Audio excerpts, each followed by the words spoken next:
তখন ছিল পবিত্র রমজান মাস। মাগরিবের সময় আকাশে লালচে আভা। মসজিদের মিনার থেকে বিলাল রাদিয়াল্লাহু আনহুর করুণ সুরে আজান ভেসে আসছে। সেই আজান শুনে রোজাদাররা দ্রুত পায়ে বাড়ির দিকে ফিরে আসছেন।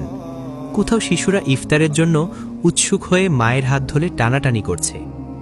তখন হযরত ফাতিমা রাদিয়াল্লাহু তাআলা আনহা লাল কাপড়ে মোড়ানো একটি মাটির পাত্র থেকে আটা বের করছেন। হাতের চামড়া ফেটে গেছে শ্রমে, তবুও মুখে দোয়া, ইয়া রব, স্বামী আলী ও শিশুরা যেন শক্তি পায়। চুলার সামনে বসে রুটি বেলার সময় হঠাৎ হযরত হুসাইন রাদিয়াল্লাহু আনহু দৌড়ে এসে জড়িয়ে ধরলেন। তিনি কান্না ভেজা গলায় বলতে লাগলেন, আম্মি, পেটে ব্যথা করছে। হযরত ফাতিমা রাদিয়াল্লাহু তাআলা আনহা তাকে কোলে টেনে নিয়ে বললেন, আল্লাহর নাম নাও বাছা, সামান্যক্ষণ বাকি, দেখো রুটি তৈরি হচ্ছে। এরপর সারাদিন রোজা রেখে বহু কাজে ব্যস্ত থেকে অবশেষে ইফতারের জন্য হযরত আলী রাদিয়াল্লাহু আনহু ঘরে এলেন। চোখে সারাদিনের ক্লান্তি, কিন্তু মুখে শান্তির আভা। সবাই মাটির বিছানায় বসে ইফতারের জন্য প্রস্তুত হলেন। আজানের ধ্বনি থামার সঙ্গে সঙ্গে সবাই বিসমিল্লাহ বলে রুটি হাতে নিলেন। আলী রাদিয়াল্লাহু আনহু প্রথম কামড় দিলেন। হাসান ও হুসাইনও খেতে শুরু করলেন। কিন্তু হযরত ফাতিমা রাদিয়াল্লাহু তাআলা আনহা প্রথমে রুটির অর্ধেক খেয়ে থেমে গেলেন। তারপর সেই অর্ধেকটা নিজের আঁচলে বেঁধে রাখলেন। হযরত আলী রাদিয়াল্লাহু তাআলা আনহু বিস্ময়ের দৃষ্টিতে ফাতিমার দিকে তাকালেন এবং বললেন, ফাতিমা, তুমি তো মাত্র অর্ধেক খেলে, তোমার কি ক্ষুধা নেই? হাসান ও হুসাইনও বিস্মিত হয়ে মায়ের দিকে তাকালো। হাসান বলল, আম্মি, তুমি আর খাচ্ছ না কেন? হযরত ফাতিমা রাদিয়াল্লাহু তাআলা আনহা চোখ নামিয়ে মৃদু কণ্ঠে বললেন, আমি যখন রুটি খাচ্ছিলাম তখন হঠাৎ আব্বাজানের কথা মনে পড়ল। আমাদের হাতে খাবার আছে, আমরা বসে ইফতার করছি, কিন্তু আমার আব্বাজান যদি না খেয়ে থাকেন, আমি কিভাবে পেট ভরে খেতে পারি যখন জানি না তিনি ক্ষুধার্ত আছেন কিনা? এই কথা শুনে আলী রাদিয়াল্লাহু তাআলা আনহু কিছুক্ষণের জন্য স্তব্ধ হয়ে গেলেন। হাসান ও হুসাইনও চুপচাপ মাকে দেখছে।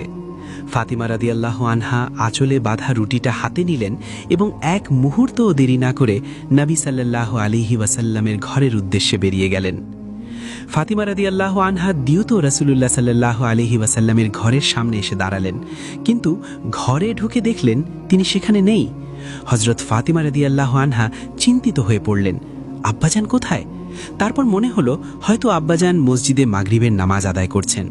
এই ভেবে তিনি দরজার সামনে দাঁড়িয়ে অপেক্ষা করতে লাগলেন। হৃদয়ে একটাই আশা, আব্বাজান ফিরবেন আর নিজের হাতে তার মুখে খাবার তুলে দেবেন। কিছুক্ষণ পর রাসূলুল্লাহ সাল্লাল্লাহু আলাইহি ওয়াসাল্লাম ঘরে ফিরলেন।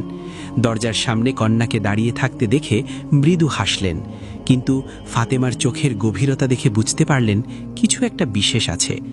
রাসূলুল্লাহ সাল্লাল্লাহু আলাইহি ওয়াসাল্লাম স্নেহভরা কণ্ঠে জিজ্ঞাসা করলেন, ফাতেমা, তুমি এখানে দাঁড়িয়ে আছো কেন? তিনি কন্যার হাত ধরে ঘরে নিয়ে এলেন। ফাতেমা রাদিয়াল্লাহু আনহা আবেগ ঘন কণ্ঠে বললেন, আব্বাজান, আজ যখন আমি ইফতার করছিলাম তখন আপনার কথা খুব মনে পড়ছিল। ভাবছিলাম আপনি যদি না খেয়ে থাকেন, তাই আমার খাবারের অর্ধেকটা আপনার জন্য নিয়ে এলাম। নবী সাল্লাল্লাহু আলাইহি ওয়াসাল্লামের চোখ ছলছল করে উঠল, পানি গড়িয়ে পড়ল দাড়িতে। তিনি কাপা কণ্ঠে বললেন, ওহ ফাতেমা, তুমি যদি আজ আমার জন্য খাবার না আনতে, তাহলে হয়তো এটা আমার চতুর্থ দিন হতো যখন আমি ক্ষুধার্ত থাকতাম। এই কথা শোনা মাত্র ফাতিমা রাদিয়াল্লাহু আনহার চোখের পানি আর থামল না। তিনি আঁচল থেকে রুটি বের করলেন এবং হাতে হাতে ছিঁড়ে ছিঁড়ে রাসূলুল্লাহ সাল্লাল্লাহু আলাইহি ওয়াসাল্লামের মুখে তুলে দিতে লাগলেন। তারপর কাপা কণ্ঠে বললেন,